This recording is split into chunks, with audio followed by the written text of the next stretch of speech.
जैसे भाई जैसे हम ये बातचीत करें तो हम ज़्यादा इसमें इंडिया पाकिस्तान की हमने बातें करी, आपके करियर को लेकर भी, फिर आपके एक्सपीरियंसेस जो रहे। तो अब मैं आपसे जानना चाहूँगा कि टी20s में आपने जिस तरीके से डोमिनेट किया है, अगर आपको इंडिया पाकिस्तान ऑल टाइम टी20 बड़ा 11 बनानी मुश्किल हो, सवाल पूछ लिया। एक अगर आपको बनानी है कि जी इंडिया पाकिस्तान ऑल टाइम टी20 11, वो आप कैसे चुनोगे? मैंने कुछ लिख के रखे हुए हैं। लिख रखे अ, हुए? अच्छा, अच्छा दोनों दोनों मुल्कों की एक टीम बनानी है। एक टीम कंबाइंड आपको बनानी है, इंडिया पाक ऑल टाइम टी20 11। मैंने असल में अलग-अलग बनाई थी मगर अब मुझे मिक्स करना पड़ेगा। तो पहले आप चलिए अलग-अलग बता दीजिए, फिर हम एक जो आपकी ओवरऑल एक पिक करोगे वो भी तब देख लेंगे। पहले आप बता दीजिए पाकिस्तान की ऑल टाइम टी20 11 आपको कैसी नज़र आती है? देखिए, मैं तो थोड़ा-सा पीछे जाऊँगा जब शुरू हुई थी 2007 का वर्ल्ड कप कर लें, 9 का, 12 का और हुँ, 10 का जो आप था उसमें देखिए इमरान नज़ीर ओपनिंग, कामरान अकमल उनके साथ ओपन 2 ये, मोहम्मद हफीज़ नंबर 3 पे, उमर अकमल 4 पे और मैं इसमें कप्तान यूनुस खान को क्योंकि देखिए उन्होंने एक ही हमने टी20 वर्ल्ड कप जीता और वो यूनुस खान की कप्तानी में और आपको एक ऐसा टीम में मेंटर चाहिए होता है जो कि पूरी टीम को साथ लेके चलता है, तो इसलिए मैंने उनको एज़ उमर अकमल के बाद फिर शाहिद अफरीदी बेहतरीन ऑलराउंडर टी20 के, मोहम्मद आसिफ बॉलिंग अगर आप हुँ। बड़ा जी, अच्छा वो रहे, बिल्कुल। सोहेल तनवीर दुनिया के नामी हुँ, गिरामी टी20 स्पेशलिस्ट, सईद अजमल स्पिन में अगर आप देखें, सईद अजमल और आखिर में उमर गुल। उमर गुल उमर के गुल। बगैर ये टीम तो बन ही नहीं सकती जिस तरह की वो एक्सेप्शनल जिस तरह के शुरू के वर्ल्ड कप उन्होंने जितने भी वो खेले और जिस तरह की वो बॉलिंग करते थे, एग्रेशन, रिवर्स स्विंग तो उनके बगैर तो ये टीम बनती। तो मेरा ये आई थिंक 10 या 11 लड़के हैं तो ये टीम मेरी है पाकिस्तान तो की। ये जी। आपकी पाकिस्तान ऑल टाइम 11 है। इसमें हो सकता है कि क्योंकि देखो अब आज के लोग देखेंगे सब लोग, तो वो ज़रूर ये शायद आपसे जानना चाहेंगे कि भाई बाबर आज़म क्यों नहीं? क्योंकि टी20s में उनका जितना भी खेला है, बहुत ज़्यादा नहीं क्योंकि जिन प्लेयर्स को आपने पिक किया उनका करियर स्पैन बड़ा भी है और ट्रॉफीज़ जिताई हैं, टूर्नामेंट जिताई हुँ। हैं, इम्पैक्ट रहा है, वर्ल्ड चैंपियनशिप जीती है। तो बाबर आज़म का केस बनता है या फिर आप मतलब देखेंगे कि भाई देखिए बाबर आज़म का देखिए अगर मैं वो इम्पैक्ट प्लेयर की आपने जिस तरह बात की ना तो हुँ, मैंने जो ये प्लेयर्स ये इन लोगों ने मैचेस काफ़ी मैचेस जिताए हुए हैं अपनी परफॉर्मेंसेस की बेस पे। मैं थोड़ा-सा डिफरेंट माइंडसेट का बंदा हूँ कि मैं अगर 6 ओवर के शुरू के प्लेयर आपको ऐसे चाहिए कि जो एग्रेसिव खेलते हैं जिस तरह इमरान नज़ीर है, इमरान कामरान नज़ीर। अकमल है, वो इस्तेमाल करते हैं। बाबर आज़म का थोड़ा-सा ये है कि वो आजकल की जिस तरह आपकी रिसोर्सेज़ हैं, हाँ, उसमें तो उनकी जगह बनती है और वो खेलते हैं अपने तरीके से, बड़ा अच्छा खेलते हैं वो। उनकी जो रोल है पाकिस्तान टीम में वो यही है कि उन्होंने bat through all the way carry खेलना है हाँ, उनके साथ हाँ, एंकर रोल। शर्जील या फ़खर उनके साथ खेलते हैं अटैकिंग, बाबर ने वो खेलना है। मगर इस टीम को अगर देखते हो मैंने हफ़ीज़ को नंबर 3 पे फिर उमर अकमल हैं, तो आप अगर इन प्लेयरों को देखते हैं तो उनमें फिर बाबर आज़म फिट इन नहीं होते। शुरू के अगर 3 प्लेयरों में अगर बाबर आज़म नहीं आते, तो उनकी फिर इस टीम में जो आपने ने मेरे से बात की, उसमें नहीं बनता। मगर आजकल की क्रिकेट देखें, आजकल के जो रिसोर्सेज़ हैं पाकिस्तान टीम में, तो उसमें तो डेफ़िनिटली जिस तरह उसमें बाबर आज़म परफ़ॉर्म कर रहे हैं, वो बेहतरीन परफ़ॉर्म कर रहे हैं। जी। और अब एक हो जाए ऑल टाइम, दोनों मिला के इंडिया पाकिस्तान की अगर एक बनानी है, थोड़ा और डिफिकल्ट। ये तो बड़ा मजा आया अभी तक अलग-अलग टीम निकल कर सामने आई। अब एक मिलाकर एक बनानी हो तो वो कैसी होगी? ओह! मुश्किल काम कर दिया, मुश्किल काम करवा दिया आपने। इसी में तो मजा आएगा। अच्छा जी। अब आपको छोड़ने पड़ेंगे। आपके कुछ फेवरेट्स भी छोड़ने पड़ेंगे, कुछ छोड़ने मैच पड़ेंगे विनर्स भी आप। छोड़ने पड़ेंगे। जी, जी, जी। सबसे पहले तो कप्तान में तो धोनी लिख लें। जी, बिल्कुल। वो सबसे ऊपर हो एमएस जाएँगे। धोनी, एक नाम हो गया फिक्स। आई थिंक जो पहले फिक्स नाम है कि भाई वो तो पक्के-पक्के पहले वो नोट कर चलिए लेते हैं, वो कर लेते फिर हैं, पहले चल वो कर लेते हैं। हाँ, बॉलिंग में फ़ास्ट बॉलिंग है उमर गुल, जी। एक फास्ट बॉलर हो गए उमर गुल, सोहेल तनवीर 2 सोहेल तनवीर 2, अब स्पिनर में कर लें, स्पिनर में पिक कर सॉरी लेते हैं। बुमराह को डाल दें तीसरा फ़ास्ट बॉलर, 3 फ़ास्ट बॉलर डाल तीसरा 3 हाँ, फास्ट बुमराह 3 डाल दें। फास्ट बॉलर हो गया।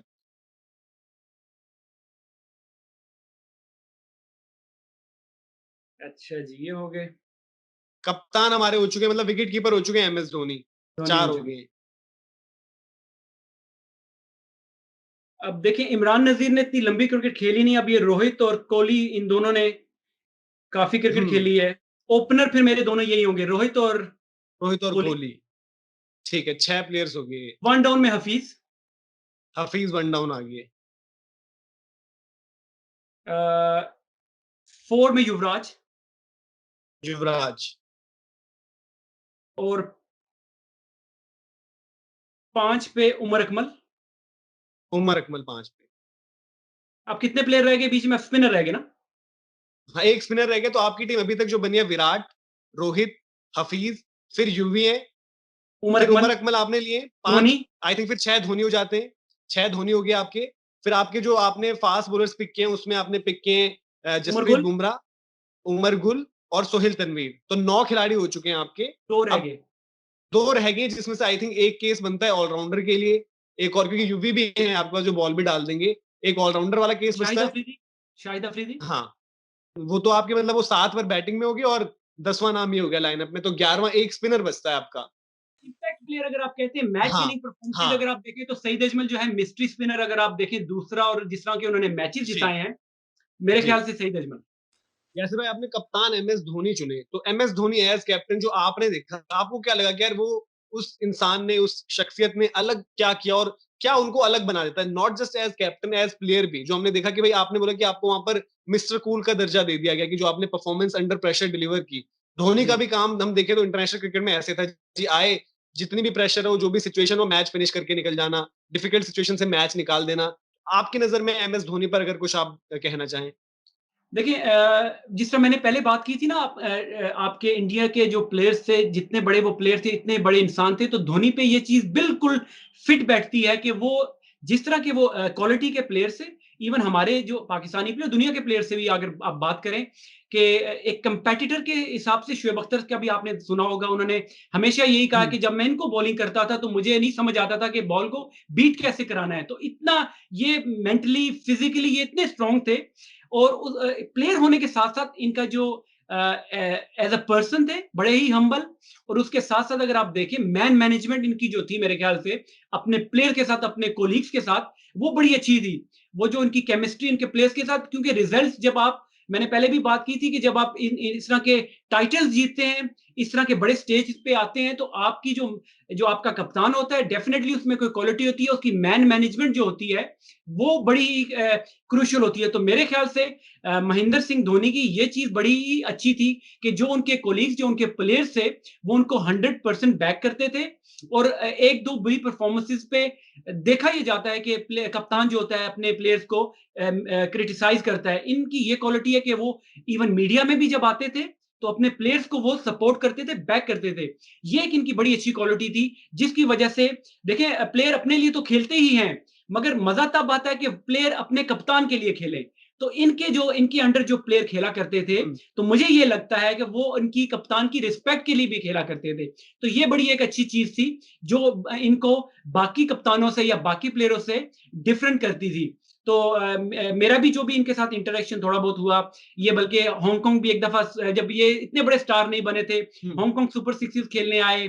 उसके अलावा ये 2007 के वर्ल्ड कप में भी, बल्कि मुझे अभी भी याद है कि जब फाइनल हुआ था, तो जो प्राइज डिस्ट्रीब्यूशन सेरेमनी जब वो उनसे बात कर रहे थे, तो उन्होंने मेरा स्पेशली नाम लिया था उधर के। यासिर ने बॉल अच्छे किए, ऑब्वियसली उमर गुल और बाकी लोगों ने भी किए। तो जी। बड़े ही अच्छे, जब भी मेरी इनसे बात हुई या इससे बात करने का मौका मिला, तो बड़े ही अच्छे और हम्बल पर्सन मुझे महसूस हुए। बतौर कप्तान तो हमने उनकी बात करी। एज़ फिनिशर क्या आपने मतलब जितनी क्रिकेट देखी है, क्योंकि आपने और ज़्यादा क्रिकेट देखी है, खेली है, फिनिशर के रोल में उनसे कोई आस-पास नज़र आया कि भाई जैसे एश्योरेंस रहती थी कि भाई एमएस धोनी क्रीज़ पर हैं, तो ये भरोसा उन्होंने एक तरीके से बना लिया था कि भाई आखिरी ओवर में चाहे 20 चाहिए, अगर धोनी है तो पॉसिबल है। वो आपको कहीं नज़र आया कि कोई आस-पास भी उनको मैच कर पाया हो, कोई ऐसा रहा हो? देखिए, धोनी से पहले अगर बात करें तो माइकल बेवन एक होते थे 90s में, बड़े ही अच्छे फिनिशर जिसको कहा जाता है, और वनडे की उनकी एवरेज अगर आप देखें 50 प्लस की जो हाँ, वनडे की एवरेज है, वो एक प्लेयर ऐसे थे कि उस दौर में 90s में अगर आप बात करें। उसके बाद अगर कोई प्लेयर अगर हमने देखा है या जिसके खिलाफ खेले हैं, तो ऑब्वियसली स्टैंड आउट करते हैं महेंद्र सिंह धोनी। देखिए, वो सिंगल डबल निकालने का भी उनमें आर्ट है, रनिंग बिटवीन द विकेट कितनी अच्छी करते हैं, और वो जो स्कोर बोर्ड है, वो उसको देख के खेलते हैं, और ये बड़ी ही उनकी उनकी क्लास है कि वो मैच को डीप लेके चलते हैं। और ये अब मैं कोचिंग की फील्ड में, और ये बताया जाता है अपने प्लेयर्स को कि आप मैच को डीप आखिर तक लेके जाएं, आप हार मत माने। और महेंद्र सिंह धोनी में यही कमाल है कि वो आखिर दम तक हार नहीं मानते। इवन आईपीएल के मैचेस अगर आप देखें, कई मैचेस उन्होंने आखिरी बॉल पे या आखिरी 2 बॉलों पे ऐसे हुए हैं कि छक्के या चौके मार के उन्होंने मैचेस फिनिश किए हैं। तो ये एक बड़ी ही क्वालिटी है और मेरा नहीं ख्याल कि दूर-दूर तक दुनिया की किसी टीम में अगर कोई ऐसा प्लेयर क्लूजनर बीच में आए थोड़े से, मगर वो भी उस तरह फिनिश नहीं करते थे। हुँ, खेलते थे वो आखिरी ओवर से बड़ा अच्छा खेलते थे। रज़ाक को अगर आप देख लें, अब्दुल रज़ाक हमारे पाकिस्तान के एक प्लेयर हैं कि जो कि वो भी मैच को लेके जाते थे और फिनिश वो भी मैच काफ़ी उन्होंने जिताए। मगर महेंद्र सिंह धोनी की अगर आप बात करें तो वो ऐसे प्लेयर हैं कि वो आखिरी बॉल तक जो है ना, वो कहते हैं कि मैंने हार नहीं माननी और वो जो 1% या 0.5% भी चांस होता है, वो जाने नहीं देते और हमने देखा है कि वो इंटरनेशनल क्रिकेट हो या फिर वो आईपीएल या कोई भी आप खेल रहे हो, तो वो उन्होंने प्रूव करके दिखाया हुआ। पाकिस्तान 11 जो है बेस्ट पॉसिबल 11 है। मतलब कि जैसे हम ऑल टाइम बेस्ट पिक करें कि जो भी बेस्ट टीम है, उसमें भी एक चॉइस हो कि भाई एक खिलाड़ी आप पिक कर सकते हो कि जो इंडियन टीम से आप लेकर पाकिस्तान 11 में अगर एक खिलाड़ी मिले कि भाई उतार सकते हो, वो कौन-सा रहेगा? बेस्ट देखिए, पॉसिबल 11। धोनी तो मेरे ख्याल से अब खेल नहीं रहे, अगर मेरी हो तो मैं उनको इस टीम में ले आऊँ। एज़ जी, अ कप्तान, ये एज़ अ लीडर। कप्तान चाहिए बिल्कुल, बिल्कुल। और और जो एज़ उनकी फिनिशर। मैंने जिस तरह बात की ना, वो जो मैन हाँ, मैनेजमेंट और उनकी जो स्किल्स हैं, वो हमारी टीम को इस टाइम ज़रूरत है, पाकिस्तान टीम को, कि हमारे जो प्लेयर्स हैं, एक्सेप्शनल ऑब्वियसली उनके टैलेंटेड तो हैं, मगर वो जो उनके साथ जो मेंटली वो जो लोग उस तरह भी स्टेबल में जो उनका जो मेंटल स्टेटस है, वो उस तरह नहीं है। उनको एक ऐसा कप्तान, एक ऐसा लीडर चाहिए, जो क्वालिटीज़ धोनी में है। तो अगर आप एक प्लेयर पिक कह रहे हैं कि मुझे पिक करना है, तो डेफिनिटली मैं ऐसा प्लेयर लेके जाऊँगा, जो पूरी टीम को फिर साथ लेके चलेगा, तो वो महेंद्र सिंह धोनी है। दूसरा चलिए आपके करियर में अगर आगे बढ़े हम जैसे-जैसे, तो जी, आपकी जी। जो टेस्ट डेब्यू की हमने बात करी, आपका जो वनडे में भी हुआ तो आपकी पहली विकेट वहाँ पर भी सनत जयसूर्या है। तो मतलब आप भी बड़े-बड़े शिकार किया करते थे। आप एबी डिविलियर्स को भी आउट करना, फिर जैसे मैंने बताया कि स्टीव स्मिथ, आपको वैसे कौन-सी विकेट जो लगता है कि भाई सबसे खास है मेरी जो मैंने विकेटें पिक करी है फॉर नेशनल टीम अपनी? देखें, ऑब्वियसली राहुल द्रविड़ की जो विकेट, टेस्ट विकेट पहली, और राहुल द्रविड़ जैसे बैट्समैन की विकेट लेना, मतलब ये मेरे लिए काफ़ी बड़ी अचीवमेंट थी। ऑब्वियसली अल्लाह ताला की तरफ से सब चीज़ें होती हैं, मगर ये है कि मैं उसको मानता हूँ कि मुझे वो सबसे ही प्राइज़ विकेट मैं कह सकता हूँ। जब आप कहते हैं ना कि किसी विकेट पे आप कीमत हुँ। लगाते हैं, तो सबसे बढ़कर कीमत जो है वो उस विकेट की थी। जैसे भाई जैसे आपने ज़िक्र किया, अब राहुल द्रविड़ तो मेरे फेवरेट भी हैं और पहली विकेट आपने उनकी ली थी और वो वैसा मतलब जैसे देखो तो अनकैरेक्टरिस्टिक ऑफ राहुल द्रविड़, उनको आप उनको एसोसिएट नहीं करते कि भाई क्लोज टू बॉडी कट कर देंगे, ऐसा लग रहा है कि लिमिटेड ओवर्स फॉर्मेट का मैच चल रहा है। उनकी आपने विकेट ली और एक आपका कनेक्शन वो भी कि स्कॉटलैंड में आप जब खेलने गए तो उनको रिप्लेस किया। आपकी कुछ तस्वीरें भी हैं उनके साथ। तो राहुल द्रविड़ जैसे हम आज बात करते हैं भाई, यंगस्टर्स बड़ा बोलते हैं कि भाई इंडिया का जो अंडर 19 सिस्टम है, ए ग्रुप जो एक इंडिया ए खेलते हैं, सारे लड़के बोलते हैं कि भाई द्रविड़ से बहुत कुछ सीखा है, बहुत कुछ हमने जाना है। तो आपसे मैं जानना चाहता हूँ कि जो टाइम आपने स्पेंड किया हो, क्योंकि आपने कुछ वक़्त ऑब्वियसली शेयर किया होगा उनके साथ, फ़ोटोज़ भी हैं, तो क्या कुछ आपको लगा कि भाई एक जो इतने एक रेपुटेशन वाइज़ भी राहुल द्रविड़ एक बड़ी फिगर थी वर्ल्ड क्रिकेट में, आप चाहे उनसे कोई टाइम स्पेंड करा, कोई किस्सा हो या फिर बाकी किसी लेजेंडरी फिगर के साथ हो, तो वो अगर आप थोड़ा बताएँ? बिल्कुल, देखिए, इंडिया के जो प्लेयर्स उस दौर के थे, एक से एक बढ़ के प्लेयर तो ऑब्वियसली अच्छे थे। सबसे अच्छी चीज़ ये मुझे लगी कि ये लोग इंसान एज़ अ ह्यूमन बीइंग बड़े ही अच्छे इंसान थे, हम्बल लोग थे। जितना इनका नाम था, दुनिया में नाम था, जितने एक क्रिकेटिंग स्टार्स थे ये लोग, उससे उससे बढ़कर ये अच्छे इंसान। मैं आपको एक स्टोरी, ऑब्वियसली स्कॉटलैंड में ये 2003 में खेले थे। मैं 2004 और 5 का सीज़न स्कॉटलैंड के लिए खेला और हम लोग एक चैरिटी मैच भी मेरे साथ बल्कि ये खेले और वहाँ पे बड़ी अच्छी मेरी इनके साथ गपशप हुई। उसके अलावा एक और स्टोरी की मैं आपको बताता हूँ कि ये कमेंट्री करने आए थे 2014 में, लॉर्ड्स में कमेंट्री कर रहे थे। तो मैं मैच खत्म हो गया था, तो ये भी जा रहे थे गेट से, बाहर जा रहे थे, तो मैंने इनको देख लिया। तो मैंने कहा चलो इनको जाके मिलते हैं, थोड़ा हेलो हाय करते हैं। तो ये इन्होंने ब्लैक कैप को इशारा किया हुआ था। पता नहीं इनको याद होगा कि नहीं होगा। इन्होंने ब्लैक कैप को इशारा किया था और ब्लैक कैप आके रुकी हुई थी। ये अंदर बैठने लगे थे, तो मैंने इनको दूर से आवाज़ दी, राहुल भाई, तो मैं इनसे बात करना चाह रहा था ऑब्वियसली। तो उन्होंने कैब को कहा कि अब इससे फिर यासिर आया, तो इससे लंबी बात होगी, तो मैं कैब को उसने फिर क्या उन्होंने कहा कि कैब आप चले जाओ, मैं ज़रा 5-10 मिनट इसके साथ बात करूँगा। तो देखिए, एक इतना बड़ा प्लेयर, इतना बड़ा नाम, एक बंदा, किसी अब मैं पाकिस्तान के लिए इतना खेला तो नहीं हूँ, मगर उनका जो उनकी याद में तो होगा डेफ़िनेटली कि ये मेरे अगेंस्ट खेला है या स्कॉटलैंड में हमने थोड़ा टाइम इकट्ठा गुज़ारा।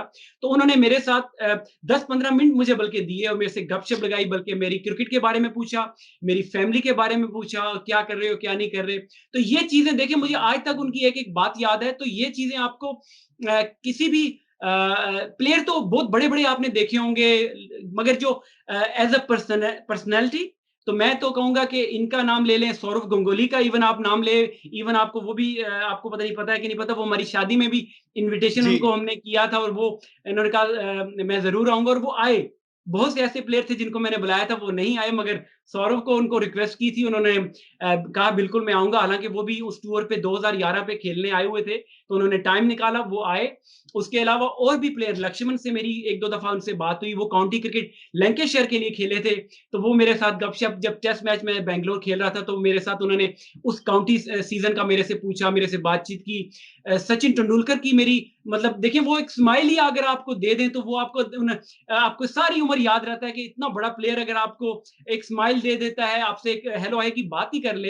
तो मेरा जो एक्सपीरियंस इंडिया के प्लेयर्स के साथ था, इवन जो आजकल के प्लेयर जिस तरह सुरेश रैना, जडेजा, कोहली, जितने भी, जब भी ये कभी इनके साथ ऑन एंड ऑफ कोई भी कभी बात हुई है, तो मैं तो बड़ा ही मुझे बड़ी अच्छी जो कहते हैं ना कि एक्सपीरियंस रहा इन लोगों के साथ। तो द्रविड़ की आपने बात की, तो ऑब्वियसली जितने बड़े वो प्लेयर भी हैं और उतने बड़े इंसान हैं। और आपने देखिए एक आई होती है इंडिया में, ये बड़ी अच्छी चीज मैंने देखी है कि जो right man for the right job, जिस काम के लिए उनको पिक किया गया है, तो मैं तो कहता हूं कि हेड्स ऑफ टू के जिन लोगों ने उनको उस पोस्ट पे लगाया है, उनको दाद देनी चाहिए। उसके अलावा भी मैं आपको बताऊं कि महेंद्र सिंह धोनी देखें, एक छोटे से गांव से उठ के आके इंडिया की कप्तानी करता है, तो उस बंदे को दाद देनी चाहिए कि जिस बंदे ने उनको इस लेवल का समझा, मटेरियल समझा कप्तानी का, एज अ पर्सन। उसके बाद फिर अब विराट कोहली के पास कप्तानी है, तो ये बड़ी अच्छी चीजें, पॉजिटिव चीजें हैं। और मेरा तो इंटरेक्शन जब भी रहा इंडियन के क्रिकेटर्स के साथ, बहुत ही अच्छी मेरी यादें हैं और बहुत अच्छी उनके साथ मेरा अच्छा टाइम गुजरा। और यासिर भाई थोड़ा-सा, क्योंकि जैसे मैंने भी मतलब पढ़ा बहुत है कि भाई राहुल द्रविड़ जी स्कॉटलैंड जाकर भी खेले थे, बट वो सिस्टम मुझे अभी थोड़ा कभी समझ नहीं आया। अगर आप थोड़ा-सा वो बताएँ कि जो स्कॉटलैंड लीग होती है उसमें किस तरीके से आप खेलते हो? क्योंकि समझ नहीं आता था, क्योंकि आपके जब रिप्रेजेंटेड टीम में आता है तो स्कॉटलैंड लिखा हुआ आता है। बट आप हो तो जैसे आप पाकिस्तान क्रिकेट टीम में या जी, फिर जी। Rahul Dravid Indian cricket team में, ये थोड़ा-सा आप समझा पाएँ, क्योंकि बहुत सारे जो व्यूअर्स हैं क्रिकेट को फॉलो करते हैं, वो भी चाहते होंगे कि भाई पता चले कि होता क्या था, जो स्कॉटलैंड में जाकर खेलते थे, किस तरीके से रहता था? हाँ, वो यही आप कहते होंगे कि राहुल द्रविड़ के नाम के आगे स्कॉटलैंड हाँ, कैसे लिखा? स्कॉटलैंड लिखा हुआ है। जी। अच्छा, वो स्टोरी इस तरह है कि ये जो आयरलैंड हो गया, स्कॉटलैंड हो गया, हॉलैंड हो गया। एक इंग्लैंड जो है, जो काउंटी सीज़न इनका होता है, तो इनको कभी-कभी इजाज़त देती है कि आप लोग अपने टीमों को as a national team county के टूर्नामेंट जो व्हाइट बॉल है, वनडे उसमें आप अपना उनके एक्सपीरियंस के लिए उनको बुलाते हैं और वो खेलते हैं। तो स्कॉटलैंड उन दिनों में खेला करता था, एक होता था टोट स्पोर्ट्स 45 ओवर का कॉम्पिटिशन होता था। तो राहुल द्रविड़ को इन्होंने वो 12 से 15 मैचेस होते थे, तो उनको साइन किया था 2003 में, क्योंकि उससे पहले इनकी जो एक स्टिंट था राहुल द्रविड़ का, वो कैंट के लिए बड़ा अच्छा खेले थे, कैंट काउंटी के लिए। तो वो बड़ा अच्छा उनका स्टिंट रहा और ऑब्वियसली इतने बड़े प्लेयर थे, तो स्कॉटलैंड ने चाहा कि, और ऑब्वियसली जितनी क्रिकेट वो इंटरनेशनली खेलते थे, तो वो नहीं चाहते थे कि वो उसके बाद फिर जब उनके पास टाइम ऑफ हो, तो फिर उसके बाद वो 4 डे क्रिकेट और ट्रैवलिंग जिस तरह काउंटी क्रिकेट में होती है, वो चाहते थे कि खेलें, मगर वो जो लिमिटेड 45 वनडे फॉर्मेट खेलें। तो मेरे ख्याल से मुझे ये लगता है कि उन्होंने वो चूज़ किया स्कॉटलैंड के लिए खेलना, जो कि बड़ा सक्सेसफुल रहा। उन्होंने 2 के 3 सेंचुरियाँ भी उन्होंने वहाँ पे वनडे क्रिकेट में की हुँ। और आज भी प्लेयर्स उनको याद करते हैं, वो जो इनिंग्सें उन्होंने खेली। मेरे ख्याल से एक लैंकाशायर के खिलाफ उन्होंने सिंगल हैंडेडली मैच जिताया और मेरा भी यही था, मैं वहाँ पे क्लब क्रिकेट खेल रहा था ग्लासगो में पिछले उन दिनों में 5 साल से मैं खेल रहा था। तो नेक्स्ट ईयर जब ये हुआ कि उनको बॉलर की ज़रूरत थी, तो मेरे ख्याल से राहुल द्रविड़ के पास मेरे ख्याल से टाइम इतना नहीं था कि वो अपनी कमिटमेंट अगले साल की कर सकते थे, तो ऑप्शन थी, मैं वहाँ मौजूद था, तो उन्होंने फिर अगले 2 साल के लिए मुझे एज़ अ बॉलर साइन किया और फिर मैं खेला। तो वो काउंट ऐसे होता है कि आप उनकी नेशनल टीम के लिए खेल रहे होते हो, but at the same time आप एक काउंटी फॉर्मेट जो होता है, वो काउंटी क्रिकेट ओके। खेल रहे होते हो। अच्छा, तो चलिए आज एक कन्फ्यूजन और थोड़ा सॉल्व हो गया कि लोगों को भी काफ़ी पता चल गया होगा। और यासिर भाई आपका जो जिस तरीके से इंडिया कनेक्शन भी रहा है, आपने जो शुरुआती अपना कुछ समय इंडिया में भी बिताया, schooling I think 2nd class तक आपने यहाँ यहाँ से की थी दिल्ली में ही, तो दिल्ली में ही हम भी अभी बैठे हुए हैं। तो कुछ वो याद है, और आई थिंक आप जब चैंपियंस लीग के लिए खेलने भी आए थे यहाँ पर, चैंपियंस लीग T20 जब हुआ करती थी ससेक्स से, तो आपने विज़िट भी किया था, तो वो यादें रहती है दिमाग में कि भाई कि यहीं पे पढ़ाई की थी, अब थोड़ा। देखिए, बिल्कुल आप दिल्ली में रह रहे हैं और मैं देखें दिल्ली में मैंने तकरीबन 2.5 साल गुज़ारे अपने बचपन के 2.5 साल, और बल्कि जो क्रिकेट मैंने क्योंकि मेरे वालिद साहब को ना क्रिकेट का बड़ा ही शौक था, और वो हाई कमीशन की जो टीम होती थी, वो उसके ओपनिंग वन डाउन बैट्समैन थे और साथ कीपर थे। और बल्कि आप वो बिशिंग सिंह बेदी भी हमारे हाई कमीशन में जी। आया करते थे, मैचेस में सपोर्ट करते थे। और आपके मुझे उस कॉलेज का नाम नहीं याद आ रहा, मेरे अब्बू मेरे वहां पे जाके मैचेस भी आउटसाइड भी जाके खेला करते थे। तो मैटिंग पे क्रिकेट हुआ करती थी उन दिनों में, वो जो बॉल जहाँ पे बाउंस बहुत करता है। तो मैं छोटा बच्चा उस टाइम होता था, और मेरी स्कूलिंग ऑब्वियसली हुई है वो आपको अगर पता नहीं याद हो, सेंट गिरी स्कूल नाम है, जी। चनकियापुरी के पास आई थिंक वहां पे है। और मैं वहां पे 2 साल मेरी स्कूलिंग हुई है। और स्पेशली हमें याद है कि हमें वहां पे उर्दू पढ़ाने के लिए एक टीचर स्पेशली रखा गया था, जो हमें उर्दू पढ़ाने आते थे। जैसे भाई अब आगे जैसे बढ़ते हैं तो आपका जो टी20 करियर रहा, और जैसे मैंने बताया कि भाई दुनिया भर में आपने खेला, और एक फेज ऐसा है कि भाई एमवीपी अगर कोई है तो यासिर अराफात है टी20 क्रिकेट में।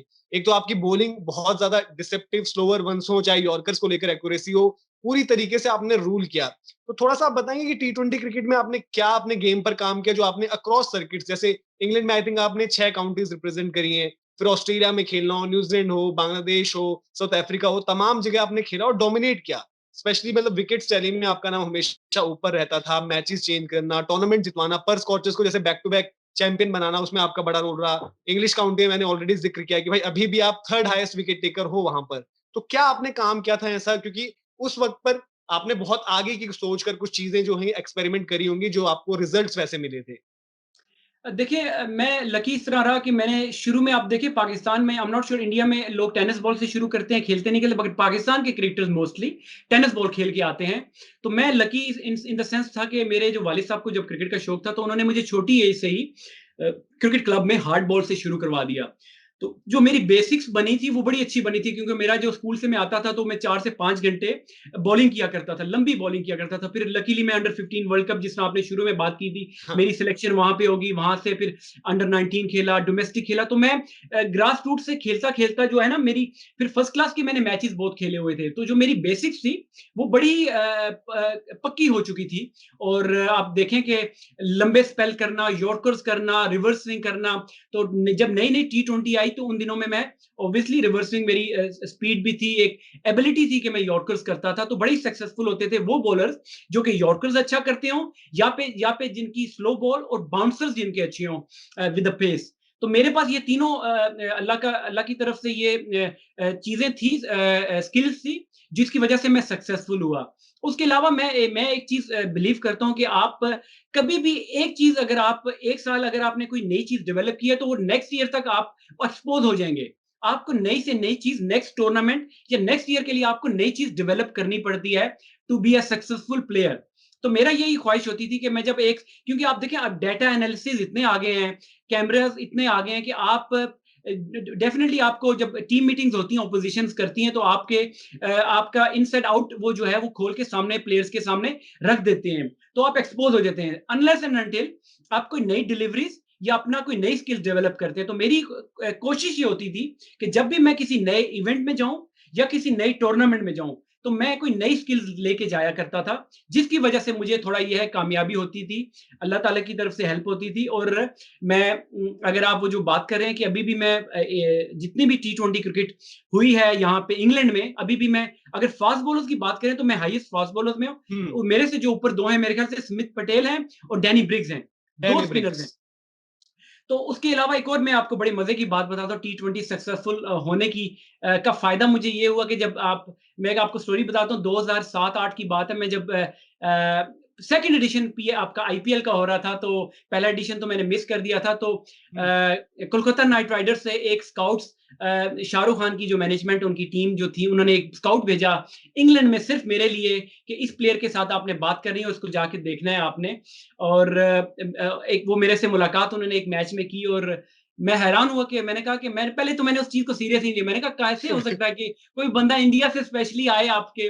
और जब मैंने उनसे पूछा, मैंने कहा आपको लोगों को मेरे स्टैट्स का पता है? कहते हैं हम शाहरुख खान आपके एक एक स्टैट्स को वो फॉलो करते हैं। तो उन्होंने स्पेशली उन्होंने भेजा, आप हमें भेजा कि इस बंदे से आपने बात करनी है और इनको साइन करना है। उन्होंने मुझे अपना कार्ड दे के वो चले गए।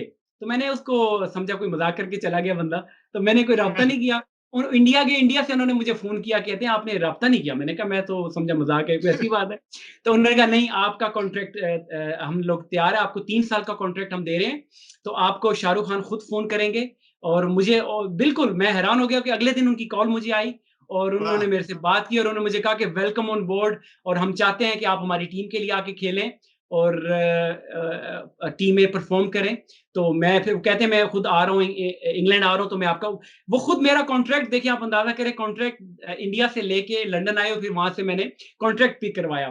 तो अनफॉर्च्यूनेटली वो मुंबई ब्लास्ट हुए जिसकी वज़ह से फिर पाकिस्तानी प्लेयर्स नहीं खेल सके। जी। मगर ये है कि बड़े ही अगर मैं खेल लेता तो चलो आईपीएल खेल लेता मगर नहीं खेल सका।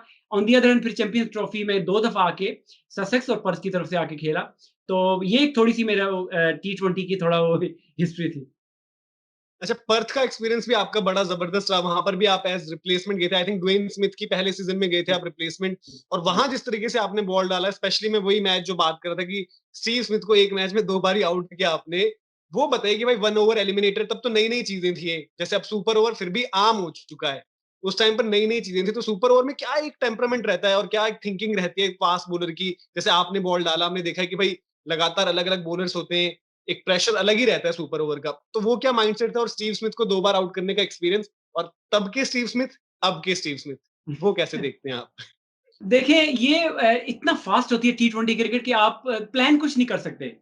ऑल्दो आप 1 दिन पहले प्लान ये कर सकते हैं कि मैं बॉलिंग करूँगा, पहला ओवर ऐसा करूँगा, दूसरा या तीसरा, चौथा जब मैं डेथ में कैसी बॉलिंग करूँगा, ये प्लान आप कर सकते हैं। मगर जब जब आप रास्ता क्रॉस करके रोप से अंदर चले जाते हैं, तो आपके जो ऑपोज़िशन होती है, जो बैट्समैन होते हैं, वो आपके प्लान को तितर-बितर कर देते हैं।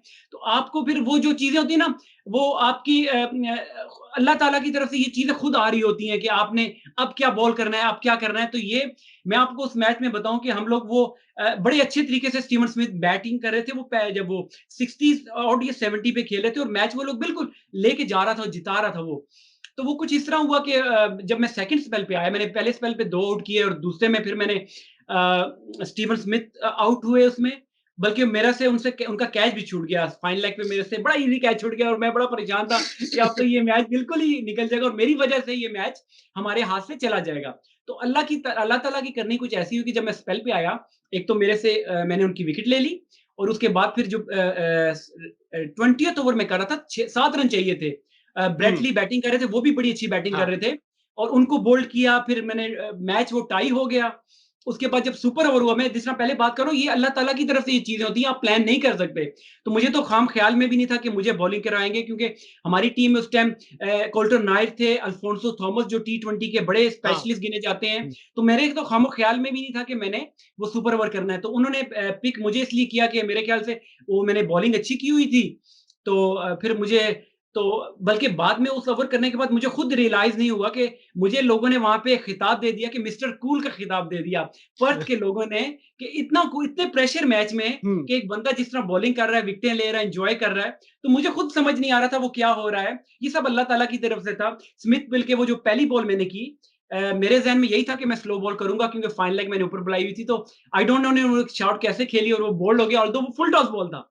हाँ। तो उसमें मुझे चौका-छक्का लग सकता था तो मगर वो अल्लाह ने कुछ करना ऐसा हुआ कि 1 रन उसमें हुआ, 2 विकेटें मिली हुँ। और हम लोग ब्रेट ली ने जब बॉलिंग की, हमने पहली बॉल पे ही चौका मारा और हम लोग वो मैच जीत गए। तो बड़ी अच्छी यादें वहाँ पे 2 साल मैं खेला और दोनों साल ही हम लोग चैंपियन हुए बिग चैंपियन। बैश के। तो बस अल्लाह ताला इज़्ज़त देने वाला है, तो बड़ी अच्छी यादें हैं उस बिग बैश से मेरी। 2 चैंपियनशिप की बात करी पर्स स्कॉचर से, 2 चैंपियनशिप आपने जीती। जो दूसरी चैंपियनशिप हुई थी, उसमें जिस स्टेज पर आप क्रीज़ पर जा रहे थे, तो उस टाइम ब्रेट ली जो है एकदम आखिरी, वो मतलब अपनी लाइफ़ का आखिरी प्रोफेशनल एज़ प्रोफेशनल आखिरी ओवर डाल रहे थे, और आखिरी बॉल भी हैट्रिक था, पर थे। आखिरी बॉल भी था आखिरी वो। बॉल थी। आखिरी बॉल थी, 1 रन चाहिए थे। वो मैं जानना चाहता हूँ कि भाई, हमने सुपर ओवर तो पूछा कि आपने बोला कि चलो जी, मैं भी खुद पता नहीं था कि भाई ये होगा।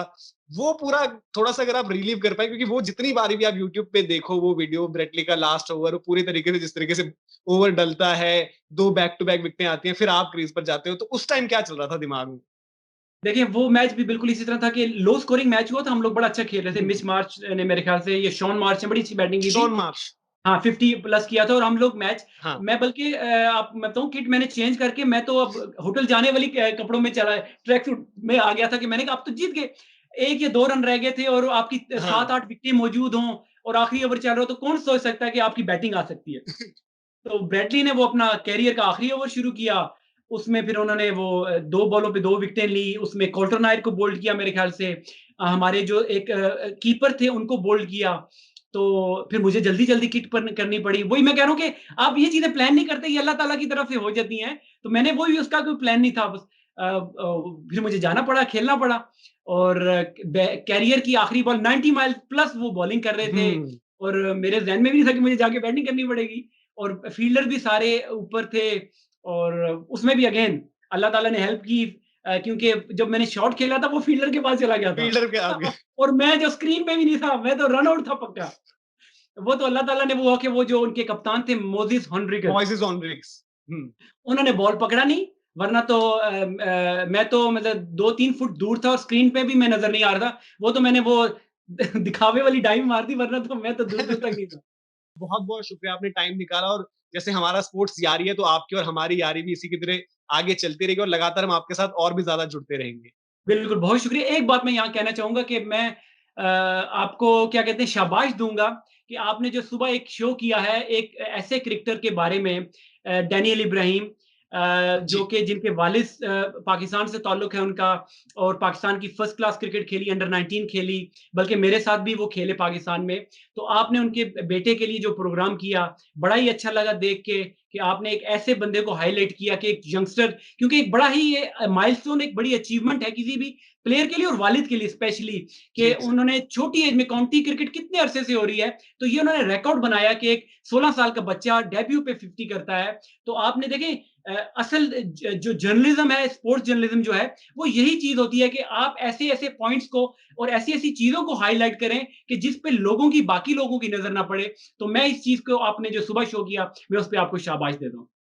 यासिर भाई जैसे आपने बोला ना कि मतलब आई थिंक जैसे कहते हैं ना कि दिन बना देना उस तरीके की बात आपने बोल दी और जब आप बोल रहे थे तो गूज़बम्प्स फील किए तो मतलब बहुत मुझे अच्छा लगा पर्सनली दिल से और जो खुशी आप देख रहे होंगे भी चेहरे पे तो वही है कि भाई जिस तरीके से आपने अप्रिशिएट किया तो कोशिश हम यही कहते हैं स्पोर्ट्स यारी पर कि भाई हम सिर्फ कि जितने भी चल रही है कि क्रिकेट के साथ साथ हम अदर स्पोर्ट्स की भी कोशिश करते हैं तो बहुत ज्यादा अच्छा लगा मुझे पूरी टीम की तरफ से शुक्रिया और ये हमारी पूरी टीम की कोशिश रहती है कि भाई सारी चीजें कवर करें सारी खबरें हम दिखाएं जहां भी दुनिया में क्रिकेट हो रही है और आपने टाइम दिया दिल से कह रहा हूँ बहुत ज्यादा मजा आया और यही चाहूंगा कि ये डिस्कशन हम आगे भी करते रहें बहुत बहुत शुक्रिया ऐसे भाई एक बार फिर से आपका टाइम निकालने के लिए बहुत शुक्रिया और मुझे भी बहुत मज़ा आया। Thank you.